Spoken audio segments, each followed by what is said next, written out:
ہمارے ٹائم میں جب ہم لوگ چھوٹے تھے تو کہیں پہ بھی مینٹل ہیلتھ کے ڈسکشنز نہیں ہوتے تھے، بھلے وہ گھر پہ ہو، بھلے وہ اسکولس میں ہو، یا ایون دوستوں کے ساتھ بھی آپ اتنے اوپنلی ہمیشہ ایکسپریس نہیں کر پاتے تھے کہ آپ کیسا فیل کرتے ہو.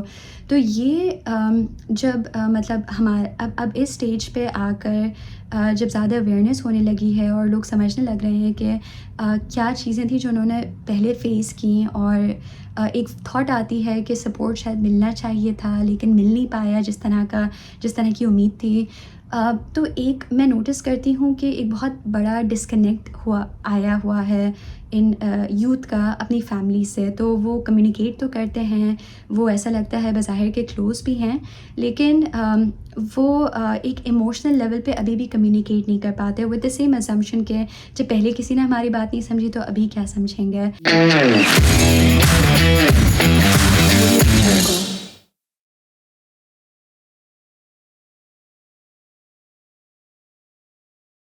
السلام علیکم. آپ دیکھ رہے ہیں پاک یوتھ پلس، سعید شیخ کے ساتھ ایک نیا ایپیسوڈ، ایک اور نیا مہمان.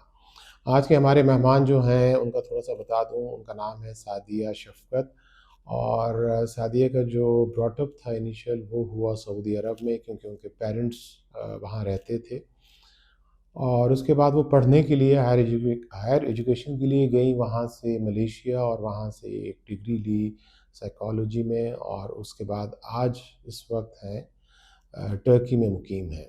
تو ہماری باتیں ہوں گی سعدیہ شفقت سے. اور Sadia, thank you very much for coming to this podcast. Thank you so much for having می.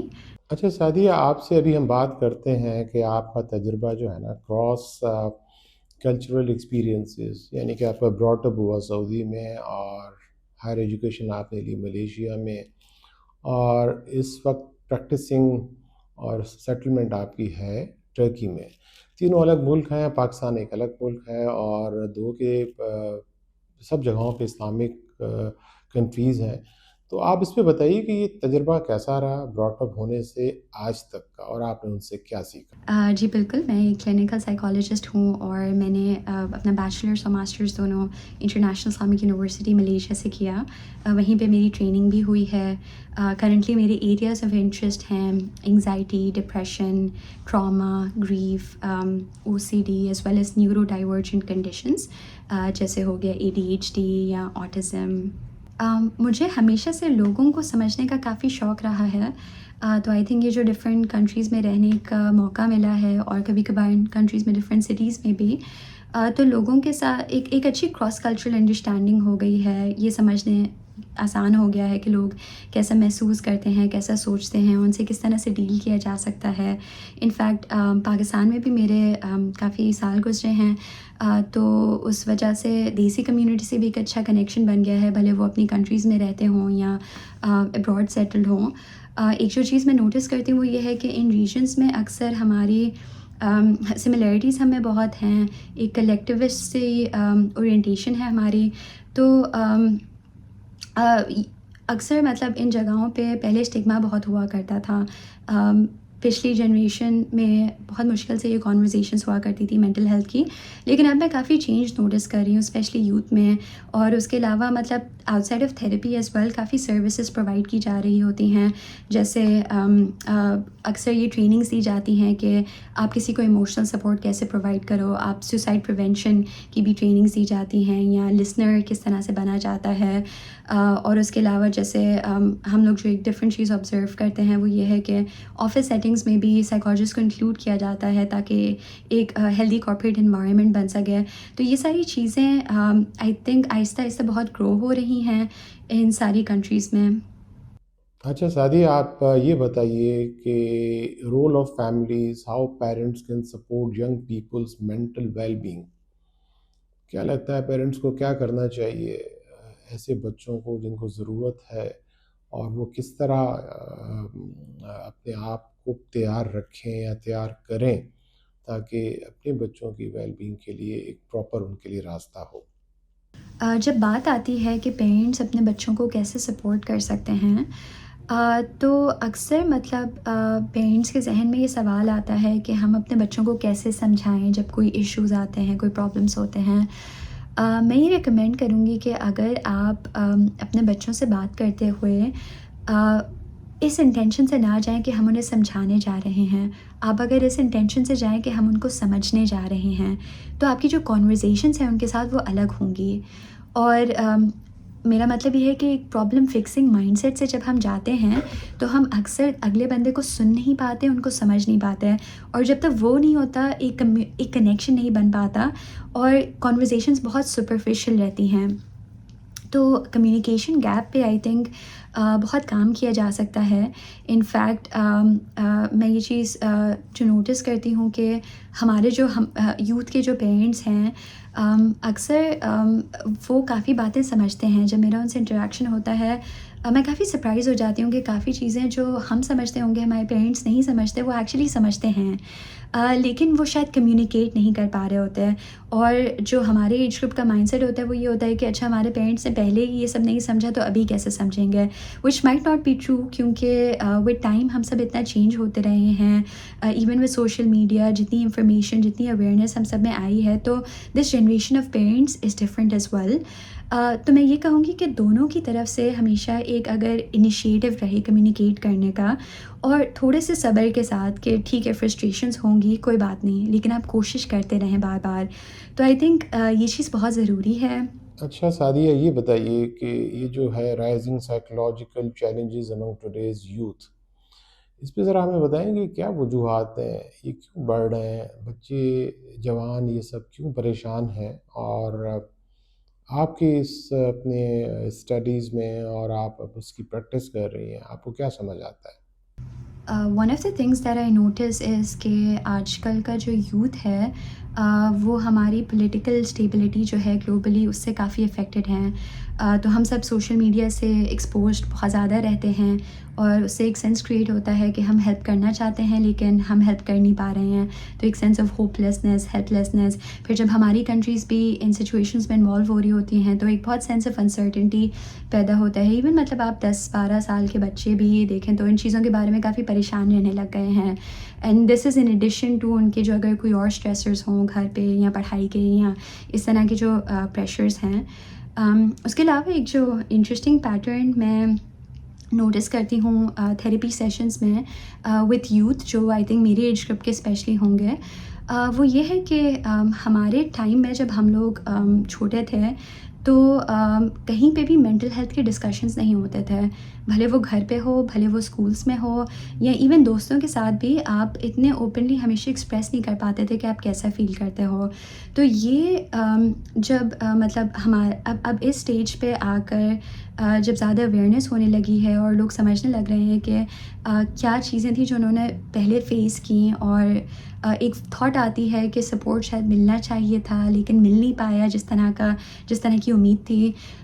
تو ایک میں نوٹس کرتی ہوں کہ ایک بہت بڑا ڈسکنیکٹ آیا ہوا ہے ان یوتھ کا اپنی فیملی سے. تو وہ کمیونیکیٹ تو کرتے ہیں, وہ ایسا لگتا ہے بظاہر کے کلوز بھی ہیں, لیکن وہ ایک ایموشنل لیول پہ ابھی بھی کمیونیکیٹ نہیں کر پاتے ود دا سیم اسمپشن کہ جب پہلے کسی نے ہماری بات نہیں سمجھی تو ابھی کیا سمجھیں گے.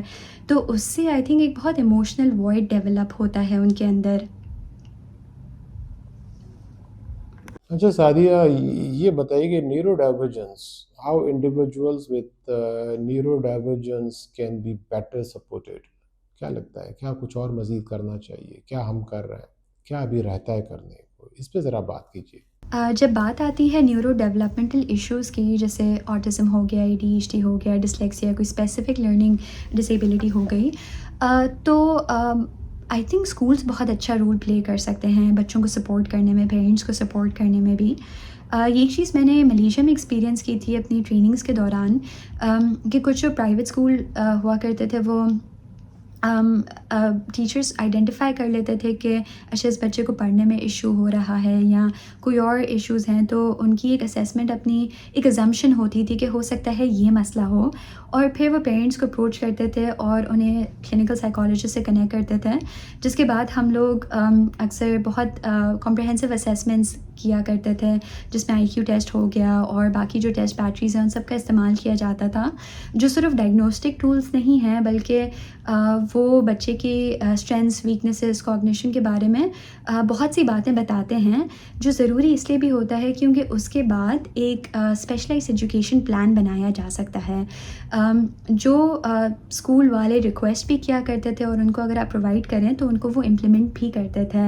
تو یہ بچے وہی ریگولر اسکولس میں جاتے تھے، کسی اسپیشل اسکول میں نہیں جاتے تھے، لیکن at the same time teachers ان کی جو پڑھائی ہے تھوڑی سی ڈفرینٹ ایکسپیکٹیشنس مینیج کر رہی ہوتی تھیں اور ایک سیفر انوائرمنٹ پرووائڈ کیا جاتا تھا.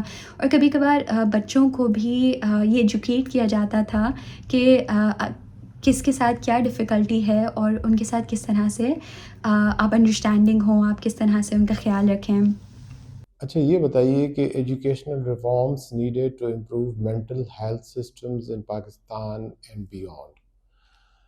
اب اس پہ یہ بھی بتائیں کہ ہم پاکستان کتنا تیار ہے ان ساری چیزوں پہ، یا پھر باہر کی دنیا میں کتنا کچھ ہو رہا ہے. تو آپ کا ایکسپیرینس کا کیا رہا ہے اس بات پہ؟ جب بات آتی ہے ایجوکیشن کی، کلینکل سائیکالوجسٹ کے لیے اسپیشلی کاؤنسلرس وغیرہ کے لیے بھی میں کہوں گی it's very important to define کہ ان کو کیا اسٹینڈرڈ میٹ کرنا چاہیے بفور پریکٹسنگ.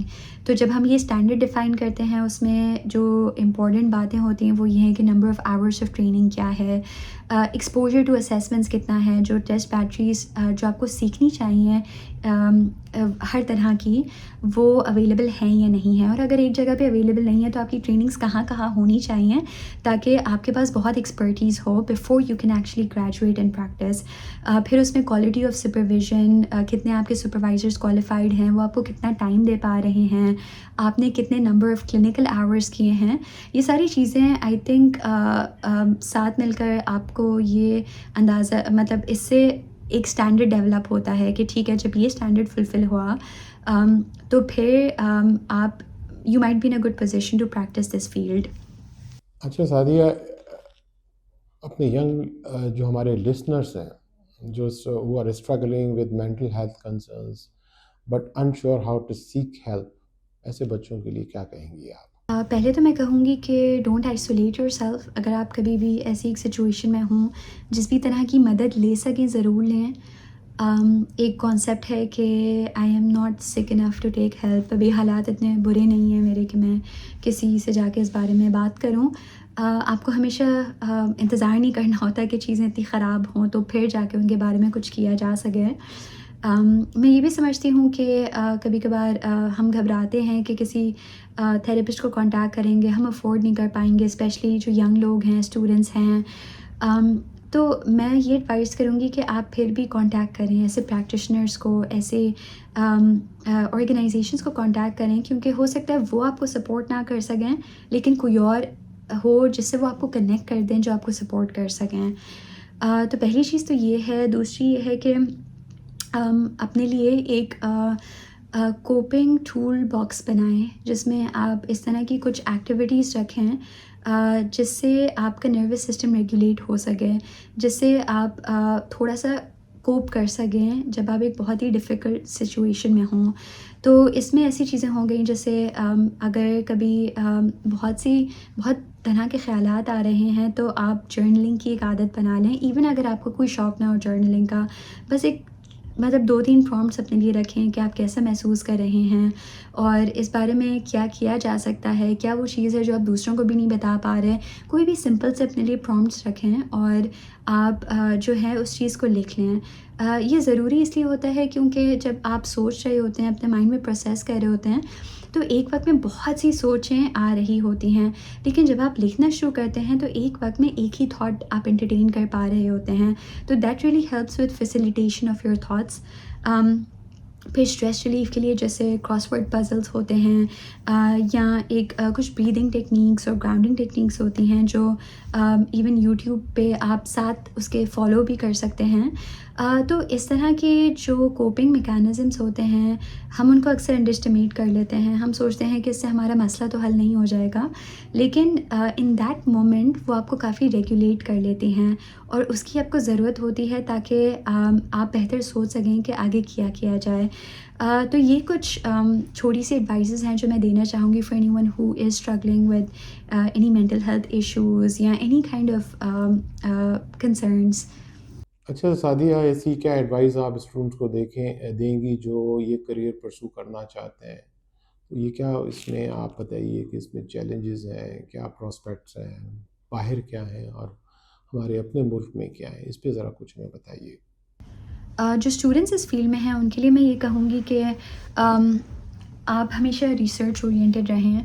اکثر ایسا ہونے لگتا ہے کہ جب آپ پریکٹس کرتے ہیں، بہت سیشنز کرنے لگتے ہیں تو ایک کلینکل ہنچ ڈیولپ ہوتی ہے اور آپ کو فیلنگ آتی ہے کہ اچھا نہیں اب سمجھ آ رہا ہے کہ کیا کرنا ہے، but despite of how you feel about that, ہمیشہ سیشنز کے بعد سوچا ضرور کریں کہ جو کیا اس کو کیسے امپروو کیا جا سکتا ہے، اور ریسرچ اس کے بارے میں کیا کہتی ہے، اسپیشلی جو مینولائز ٹریٹمنٹس اویلیبل ہیں جیسے او سی ڈی وغیرہ کے لیے پوری ٹریٹمنٹ پلانس ہوتے ہیں، پہلے سیشن میں کیا کریں، دوسرے میں، تیسرے میں، تو جو ریسورسز اس طرح کے اویلیبل ہیں ان پہ ضرور ریلائی کریں، کیونکہ آپ کی لرننگ کبھی ختم نہیں ہوگی اور آپ کبھی اسپیشلی اس فیلڈ میں اس پوائنٹ پہ نہیں پہنچیں گے جہاں آپ کہیں کہ اچھا اب سب سمجھ گئے ہیں، ہر چیز ہینڈل کرنی آ گئی ہے، you don't reach that point. تو اس کے لیے ضروری ہے کہ آپ اپنے آپ کو بہت چیک میں رکھیں کہ آپ جو کر رہے ہیں is that the best thing you could be doing.